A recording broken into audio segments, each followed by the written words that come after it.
Have you dreamed of creating adult content where you pay the company and get nothing out of it? Well, buy a Ring camera, because Amazon has essentially been running a live voyeuring service where you are the main star. Because breaking news, ladies and gentlemen, tech companies don't actually care about privacy. What? No way. Amazon has been caught by the FTC allowing their employees and third-party contractors to have unrestricted access to the live footage of their Ring camera users. The employees were able to download, view, and transfer customer videos for their own purposes, aka beating off. Speaking of beating off, make sure you stroke your hand all the way up to that subscribe button and clang on that bell. If you think I'm exaggerating here, there was 2 occasions of employees spying on women for months. Oh no, that's definitely not her breath.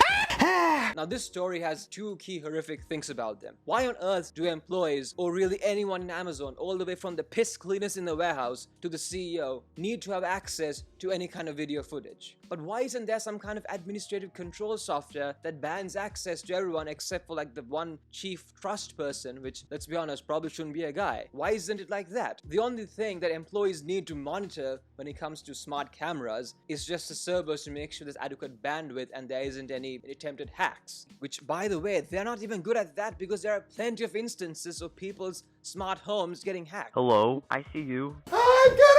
And this goes way beyond people just being pervs. What if an employee downloaded a compromising video of someone and then contacted you through the email, phone number, or even your physical location, because Amazon definitely has that, and then blackmailed you? I understand that extortion or blackmail is technically illegal, but I assume that a lot of people won't bother coming forward because they don't want to deal with the police and the court system, and most people, I think, would pay to just sweep it under the rug. And what if the victim is in a position of power, like the CEO of a direct or indirect rival of Amazon?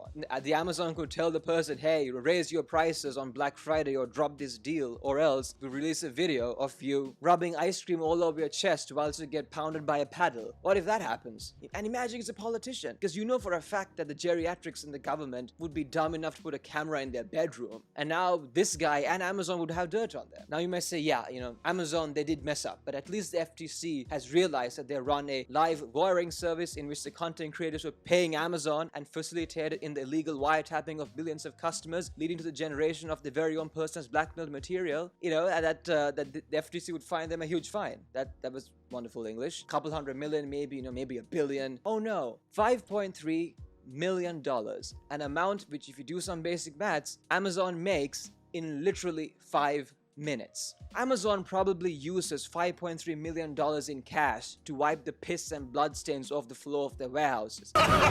This is nothing to them. What is this? Honestly, this low fine is more insulting than not having a fine at all. And these pathetic fines are very much by design. Now, when companies lobby, aka bribe politicians, whether it's the US or whatever, is to eradicate regulations to lower their costs. And in the best case scenario, they get exactly what they want. And in the worst case scenario, which is not really all that bad because nothing bad ever happens to the rich and powerful, they get weak, vague regulations that they can easily get around with a couple of lawyers. And the fines are so meager that they are able to intentionally break it, and therefore the fine becomes a cost of operations, because the amount that they make by breaking the fine is much greater than the loss that you would incur by following them. Basically, crime is now profitable. And that's why you see article after article about Google or Facebook or some big tech company breaking the EU data privacy law, which is called GDPR or something like that, and they get slapped with a couple $1 million fine, and the EU can go to their constituents and say, oh look, we care about the people so much, we are fighting against companies. I don't know why the EU sounds like that, but Amazon is not going to learn their lesson, because the impact of the punishment would cease to exist in minutes. And they know for a fact that most people won't give a crap about the story, because a lot of us value convenience and security over privacy. Nothing's going to change. This fine should have at least been a couple $100 million.